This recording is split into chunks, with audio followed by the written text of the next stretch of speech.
단독적으로 행한다는 것은 자전거가 내리막길을 달리고 있는 것과 같습니다. 자전거가 평지를 달릴 때는 사람이 페달을 밟아야 가고 페달을 밟지 않으면 가지 않습니다. 이것은 사람이 자전거를 통제하는 것이죠. 그러나 내리막길을 달릴 때는 사람이 페달을 밟지 않아도 자전거가 내려갑니다. 이것은 바로 겉사람이 속사람의 통제를 받지 않고 마음대로 행하는 것을 말하는 것이죠. 우리는 내리막길을 달리는 자전거와 같지 않고 평지를 달리는 자전거와 같이 우리의 속사람이 겉사람을 합당하게 통제할 때 통제하고 또 제한할 때 제한해야 하는 것입니다. 오늘의 누림을 시작하겠습니다. 안녕하세요. 오늘의 누림의 정찬수 형제입니다. 오늘은 자아의 파쇄와 영예의 방 제3장 후반부입니다. 오늘날 하나님의 영은 사람을 통하여 나올 수 있습니다. 즉 사람의 사랑이 있어야 하나님의 사랑이 있고 사람의 생각이 있어야 하나님의 생각이 있다는 것입니다. 사람의 결정이 있어야 사람들은 하나님의 뜻을 만질 수 있습니다. 그러나 사람의 문제는 겉사람이 자기 일을 하고 자기 관점을 갖고 있으며 자기 생각을 갖고 있는 데 있습니다. 겉사람의 일로 분주할 때 속사람은 나아갈 길이 없게 됩니다. 그렇기 때문에 하나님은 우리의 겉사람을 깨트릴 필요가 있는 것입니다. 이것은 의지를 없애버린다는 말이 아니라 의지 안에 있는 우리 수중의 일을 없애버림으로써 의지가 단독적으로 행동하지 못하게 한다는 말입니다. 또한 생각도 생각을 없어지게 하는 것이 아니고 생각을 쓰지 않게 한다는 말이 아니라 생각이 자기 맘대로 방랑하지 않고 자기 맘대로 생각하지 말라는 것입니다. 물론 감정도 존재하지 않게 되는 것이 아니라 감정 역시 속사람의 속박받고 속사람의 통제를 받아야 한다는 것입니다. 이렇게 할 때 속사람은 의지와 생각과 감정을 사용할 수 있게 됩니다. 영에는 그 자체를 표현하기 위한 감정이 필요하고 그 자체를 표현하기 위한 생각과 의지도 필요합니다. 영은 죽어있는 겉사람을 필요로 하지 않고 살아있는 겉사람을 필요로 합니다. 그래서 영은 원래 그대로의 겉사람이 아닌 매맞고 상처나고 파쇄된 겉사람을 필요로 합니다.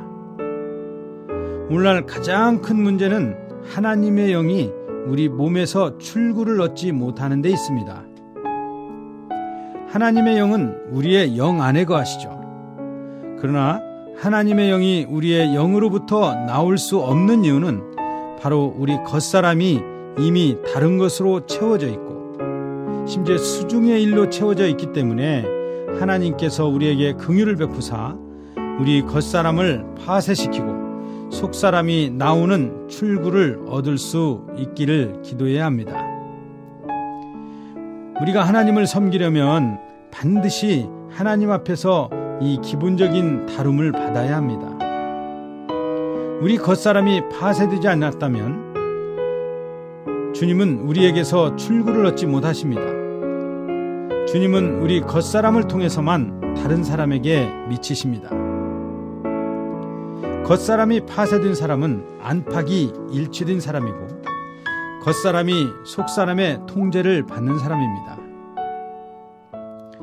구원받지 않은 사람도 일치됨이 어느 정도는 있습니다. 그러나 그 순서를 뒤바뀌어서 속사람이 겉사람의 통제를 받는 것이죠. 구원받지 않는 사람에게도 영이 존재하지만 그의 겉사람이 속사람을 넘어뜨릴 정도로 힘이 강하죠. 그의 그 속사람 안에는 어떤 약간의 양심의 항의만 남아있지만 결국 겉사람을 이기지 못합니다. 겉사람이 속사람을 넘어뜨리죠. 그러나 우리 구원받은 사람은 이것이 반대여야 합니다. 우리의 속사람이 겉사람을 심지어 넘어뜨리고 속사람이 겉사람을 통제하고 제한해야 합니다. 그러나 많은 경우 심지어 거듭난 사람이라 할지라도 속사람이 겉사람을 다스리지 않고 겉사람에 의해서 다스림을 당하게 된다는 것입니다. 이것은 거듭난 사람으로서의 참된 생활 방식이 아니며 하나님은 그러한 사람들을 사용해서 쓰실 수 없다는 것이죠. 우리는 반드시 우리의 속사람이 겉사람을 통제하고 다스릴 수 있도록 우리의 내적인 영이 흘러나갈 수 있도록 겉사람을 철저하게 파쇄해야 합니다. 하나님 앞에서 사람이 유용한가의 여부는 그의 영이 겉사람 안에서 나올 수 있는가를 보면 압니다. 우리의 속사람이 나오지 못할 때 바로 겉사람이 역사하는 것입니다. 그때가 바로 겉사람이 단독적으로 행하는 때이고 심지어 이러한 예가 있습니다. 단독적으로 행한다는 것은 자전거가 내리막길을 달리고 있는 것과 같습니다. 자전거가 평지를 달릴 때는 사람이 페달을 밟아야 가고 페달을 밟지 않으면 가지 않습니다. 이것은 사람이 자전거를 통제하는 것이죠. 그러나 내리막길을 달릴 때는 사람이 페달을 밟지 않아도 자전거가 내려갑니다. 이것은 바로 겉사람이 속사람의 통제를 받지 않고 마음대로 행하는 것을 말하는 것이죠. 우리는 내리막길을 달리는 자전거와 같지 않고 평지를 달리는 자전거와 같이 우리의 속사람이 겉사람을 합당하게 통제할 때 통제하고 또 제한할 때 제한해야 하는 것입니다. 이것은 어떤 교리나 가르침에 있지 않습니다. 아무리 옳은 교리를 사람들에게 준들 교회에게 생명을 공급할 수는 없습니다. 그렇기 때문에 우리는 기본적으로 배울 공과가 있고 또한 유용한 그릇이 되기 위해서는 반드시 우리의 겉사람이 파쇄되어야 합니다. 영적 사역의 길은 하나님을 우리에게서 나오시게 하는 것입니다. 오직 이 길만이 하나님의 합당한 길입니다. 복음은 파쇄되지 않은 사람에게서 출구를 얻지 못하고 하나님도 그런 사람에게서 출구를 얻지 못하십니다. 그 사람 자신도 갈 길이 없습니다. 우리 자신은 정말 주님 앞에서 엎드려야 합니다. 다만 우리가 합당하지 않은 것이 있다면 주님 앞에 겉사람을 처리하고 겉사람을 파쇄시켜달라고 우리는 기도함으로 또는 우리 자신이 기꺼이 그러한 파쇄 안에 들어감으로 우리 안에서 속사람이 길을 얻고 하나님의 이러한 사역의 길이 우리를 통해서 합당하게 수행되어지기를 원합니다. 감사합니다.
주여